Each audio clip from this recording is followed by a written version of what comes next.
तेरा स्मारक है तू ही तू खुद मिट निशानी थी, खूब लड़ी मर्दानी वो तो झांसी वाली रानी थी, खूब लड़ी मर्दानी वो तो झांसी वाली रानी थी, खूब लड़ी मर्दानी वो तो झांसी वाली रानी।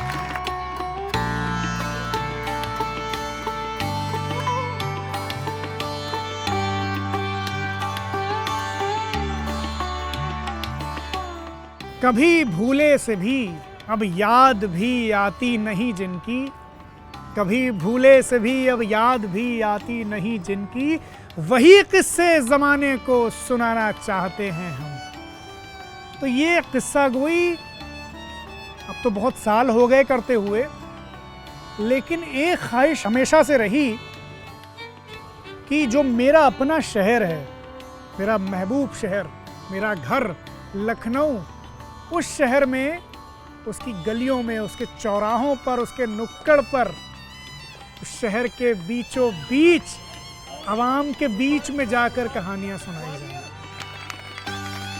तो ये जो अभियान है, शक्ति गाथा अभियान, ये किस्सा गोई का बहुत अनूठा अभियान है और इसे आयोजित कर रहे हैं state bank of India, Lucknow police और कॉल 112 जो इमरजेंसी सर्विस है, वो मिलकर मिशन शक्ति अभियान जो चल रहा है उसके अंतर्गत इसे आयोजित कर रहे हैं। पेश है ये अमर गाथा रानी झांसी की, जिसे बुंदेलखंड के हरबोलों ने जी जान से गाया और नस्ल दर नस्ल हम तक पहुंचाया। तो बारात में दूल्हा, चमन में गुल, फूल में खुशबू, जिस्म में रूह, आंख में नूर, दिल में सुरूर, सीपी में मोती और नाव में लंगर की जो शान होती है, वही शान हिंदुस्तान की शक्ति स्वरूपा स्त्रियों में झांसी की रानी लक्ष्मीबाई की है। और देखिए कितना खूबसूरत एक विचार है कि रानी लक्ष्मीबाई का किस्सा सुनाकर आवाम में जन जागरण बढ़ाया जाए और स्त्री के अधिकारों के प्रति, स्त्री की शक्ति के प्रति लोगों को, सुनने वालों को एक जागरूकता उनमें दी जाए। और ख़ास तौर पर जब प्रोग्राम शुरू होता है तो उससे पहले जो हमारे जो पुलिस के ऑफिशियल्स हैं वो बाकायदा विस्तार में उन्हें उन अधिकारों के बारे में बताते हैं, सुनने वालों को उन सुविधाओं के बारे में बताते हैं जो स्त्रियां इस्तेमाल कर सकती हैं अपनी सुरक्षा के लिए। सांस रोककर सबने मेजर एलिस का वो ऐलान सुना और जब ऐलान खत्म हुआ तो मोरोपंत के मुंह से निकला उफ, दरबारियों के मुंह से निकला हाय और दीवान के मुंह से निकला कि अनहोनी हुई। कुछ ऐसे भी थे जिनके मुंह से कुछ ना निकल सका, जो खामोश रह गए, जिन पे सन्नाटा तारी हो गया। और ये सन्नाटा उसी वक्त टूटा जब पर्दे के पीछे से यक बयक बुलंद लहजे में झांसी की रानी के स्वर गूंजे कि मैं अपनी झांसी नहीं दूंगी। अगर आपने कोई भी ऐसा काम किया जो आपकी कंडीशनिंग के हिसाब से नहीं है तो क्या बोला जाएगा, बड़ी झांसी की रानी बन रही हो। सो ये सिंपल आइडिया था जिसको हमने झांसी की रानी को चुना। कोई महिला है घर में, अगर उसने उसको मना किया, सेइंग नो डजंट मीन्स कि आप कुछ गलत करने जा रहे हो। Saying no means you have conviction about your thought, about your idea.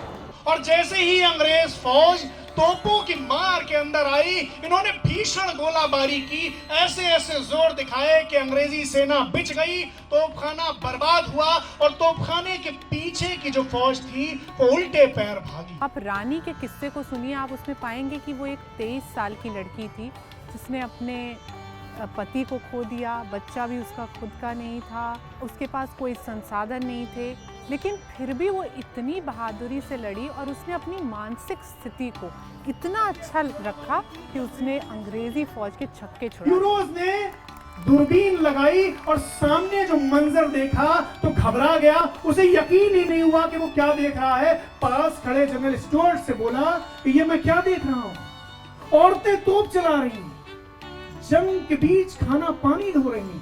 जब हम नारी सशक्तिकरण की बात करते हैं तो ना हम बाकी सारी चीज़ों पर बट एक खुद को फिजिकली स्ट्रॉन्ग और इंडिपेंडेंट बनाने की जो पहल है कि हमें सच में किसी और की ज़रूरत ना पड़े, उस तरीके से वो बहुत ज़रूरी है। भारतीय इतिहास की एक अमर घटना हुई। झलकारी नाम की एक महिला सिपाही जो रंग रूप हाव भाव खदोखाल में रानी ही की तरह थी, उसने खुद को रानी ही की तरह सजाया, उसी तरह कपड़े पहने, वैसे ही आभूषण धारण किए और घोड़े पर सवार होकर दुश्मनों पर जो अंदर आ रहे थे उन पर टूट पड़ी और पलक झपकते कई अंग्रेजों को मौत। अभी ये कहानियाँ तो ऐसी हैं कि वो हमेशा लोगों को प्रेरणा देती हैं, चाहे वो केवल ताकत की ही प्रेरणा नहीं देती हैं, लगन की प्रेरणा देती हैं, हिम्मत की प्रेरणा देती हैं, साहस की प्रेरणा देती हैं और इस बात की प्रेरणा देती हैं कि लक्ष्य के प्रति अगर आप समर्पित हैं तो लक्ष्य की प्राप्ति भी होती है। ठीक है, रानी लक्ष्मीबाई शहीद हो गई वहाँ पे, लेकिन उन्होंने अपनी झांसी को हारते हुए नहीं देखा। एक घबराए हुए दुश्मन सिपाही ने जब उससे पूछा कि कौन हो तुम, तो उसने फरमाया कि मैं झांसी की रानी लक्ष्मीबाई। अंग्रेज जब उस बहादुर लड़की को जिंदा पकड़ने में नाकाम रहे तो उन्होंने उसे घेर कर मार डाला। इन कहानियों से ही हमारी हर परंपरा आगे बढ़ती है। हमारे घर में हमारी औरतें तैयार होती हैं, हम पुरुष जो तमाम बातों में लगता है कि हम ही सब कुछ हैं, तो हमारा भी नज़रिया ठीक होता है कि हाँ, महिलाओं का क्या हिस्सा रहा है और हमको भी 2 कदम पीछे होना पड़ता है कि आपको किसी को ज़बरन नहीं दबाना है। रानी को जब मुरार की हार का पता चला, उन्होंने तुरंत अपने साथियों को बुलाया और बोली कि सुनो, किले पर हमला होने वाला है, तैयार हो जाओ, ये तुम्हारी रानी का आखिरी युद्ध होगा। एक गोरे ने पिस्तौल दागी, गोली रानी की जांघ पर लगी, खून का फव्वारा छूटा। रानी ने फिर अपने घोड़े को ऐड़ दी, मगर वो नहीं हिला, तो अंग्रेजी सवार पीछे से आगे आए। दोनों ने रानी पर हमला किया, एक को रानी ने काट दिया मगर एक अपने वार में कामयाब हो गया। उसने रानी के सर पर वार किया, सर का दायां हिस्सा गहरा कट गया, एक आंख बाहर निकल गई। रानी के सामने अब अंधेरा छा गया था, मगर फिर भी उन्होंने तलवार घुमाई और उस हमलावर को काट दिया। सबने मिलकर कुटिया की घास फूस से उस वीरांगना के लिए चिता सजाई। बड़े अदब से, बड़े एहतराम से, बड़े सम्मान से रानी को उस पे लिटा दिया और लरसते हुए हाथों से, बरसती हुई आंखों से रानी का अंतिम संस्कार कर दिया, अग्नि संस्कार कर दिया।